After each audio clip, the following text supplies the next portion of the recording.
In the last lesson, we talked about the many dimensions of human rights. And in this lesson, we're going to go back to the first dimension and dive in a little bit deeper. The first dimension of human rights are civil and political. This means that these rights have to do with our liberty. So if you remember from our first video, we talked about how the three dimensions of rights can be broken into the same sort of categories that we think about the French Revolution. If you think about these civil and political rights, and if you've seen some of the other videos that we've made here at Allversity about them, then you might know that civil and political rights are considered negative rights. And negative rights are hands-off rights. So this means that the organization or the country or whatever sort of group is involved has to keep their hands off of the people who are expressing these rights. We can break them into the political and the civil. So the civil rights have to do with your sort of, I guess you could say, your life and safety, have a little bit more to do with how you interact with society. And the political rights have to do with how you can exercise your, I guess, your political and legal sort of rights. And on the political side, we might maybe talk about things like the right to petition or the right to justice. So these are very practical things, like being able to go to a court and be seen equally and fairly. Maybe something like freedom of association could be considered here, or your freedom to assemble with whoever you feel fit to.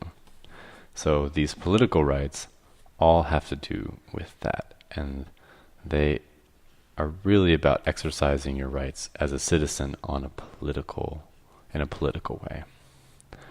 On the other side, over here on the right, we can talk about your civil rights, which have a little bit more to do with things like your right to have original thoughts of your own, or maybe your expression of those thoughts. Also have things like religion, so freedom of religion, and also things like freedom of movement, for example. Now these rights are quite old. In a lot of ways, these are the oldest set of rights as we sort of talk about them, and you might even recognize some of the ideas that we've discussed in some of the previous lessons, because this actually kind of goes back to the days of the Magna Carta. And like we mentioned in that early video about the timeline, about the history of human rights, Magna Carta was obviously for a very small group of people, and these rights have very slowly unfolded over time to include a much larger group of people, but I would argue that we're not all the way there yet. Not everybody has their civil and political rights. But this is an old tradition, one that sort of starts there and moves all the way up through the French Declaration of Rights of Man, through the Universal Declaration of Human Rights, and to the International Covenant of Civil and Political Rights, which is really the most important document for this area. Really important to understand is that these rights have to do with your identity.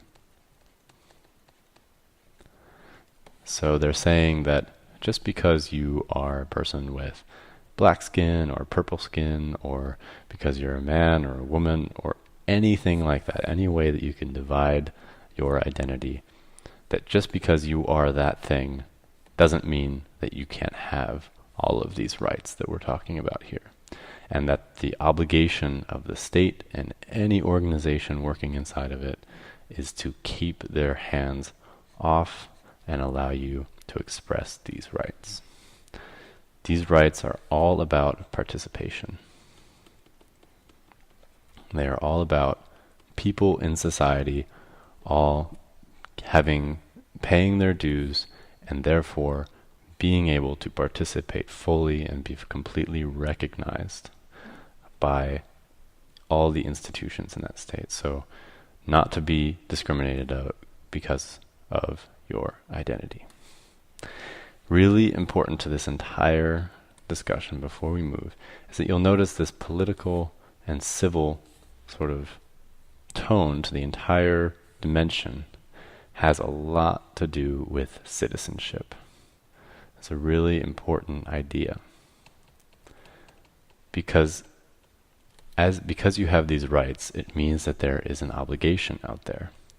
And how this is now practiced at the moment is that these rights are generally enshrined as a part of your citizenship to a country, or usually just to a country. There's very few other sort of ways of dividing up society that we do this now. But as a citizen of maybe a country like Nigeria or maybe like Germany, you have rights, and that means that that country has obligations. And those obligations regard your political and civil rights, and that is how those are expressed. So if you're a person without a citizenship, well then you kind of in a way don't really have these rights, because there's not necessarily a clear organization to give you those rights, which is why Article 15 in the Universal Declaration of Human Rights talks a little bit about, or talks directly about citizenship, and why citizenship is such an important thing in the modern world. Now, really quickly, we're going to move over to a real quick example of someone fighting for their rights in this area. And our civil rights hero for the day is Rosa Parks. Now, I know if you are an American, you've definitely heard of her before, but if you're not, you may have as well.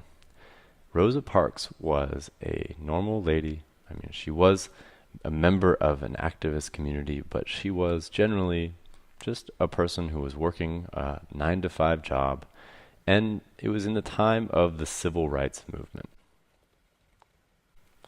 This is a time in the United States when people of color like herself, people with dark skin, were becoming a strong political group that was sort of working and acting towards creating the rights that we're going to be talking about in this lesson. And you can see her here standing with another famous member of the civil rights community. Not sure if you recognize who that is, but that is Martin Luther King. And now you can see her sitting here with her nice little jumper, smiling next to this famous good-looking guy over here. And you can also see her down here getting arrested.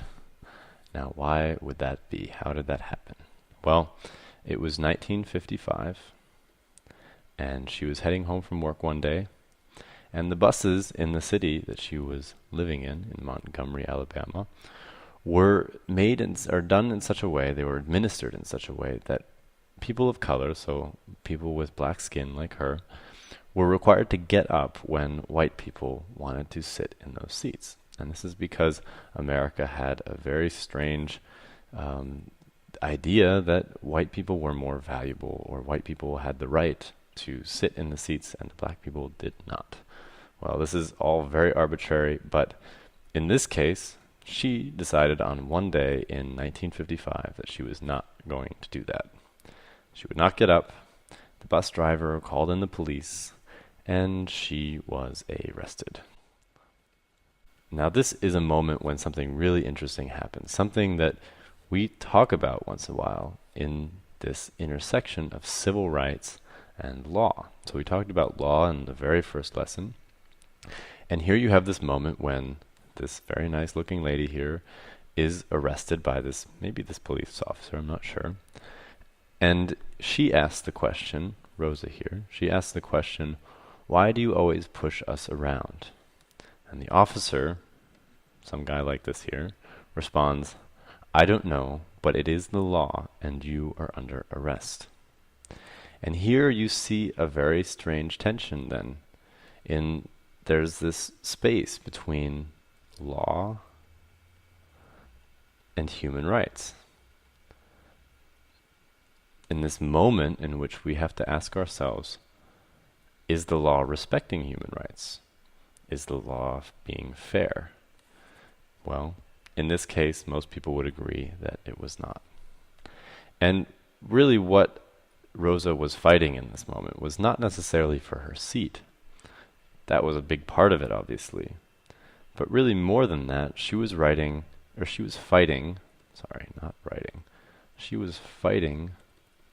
segregation. And segregation was this policy that was very big deal in the United States at that time, and would be a big deal in lots of other places, and kind of still is a big deal in other places, where people of different racial backgrounds, so white people like this guy here, and black people like this woman here, like Rosa, were basically held apart. Segregation means that you have a green person here, and a yellow person here, and society basically builds a big wall between them. And this means things like the green people drinking from water fountains that are different from the ones the yellow people do. And in buses, it means that there is a green people section and a yellow people section. And that is really a sort of an idea that belongs to history at this point.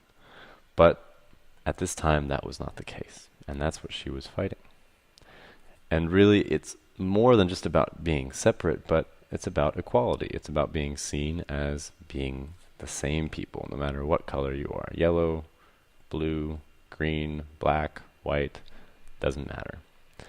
And this whole concept here, going back to civil rights, when you go back, it has a lot to do with identity. If you think about it, this segregation is based on your identity. So it's based on what you look like, maybe what gender you are. Lots of other things can be determined, sort of picked out as an individual trait that you have that makes you different from someone else, and then in some way worth segregating, taking away certain rights or making you somehow different from others. And the civil rights movement, or civil rights movements around the world, are all about killing the segregation. Not the fighting of the segregation, actually. We should just cross out the segregation. How will we do that? There we go. No more segregation. All right, so that was your lesson on civil rights and political rights. We're going to move from this into the second dimension in the next video.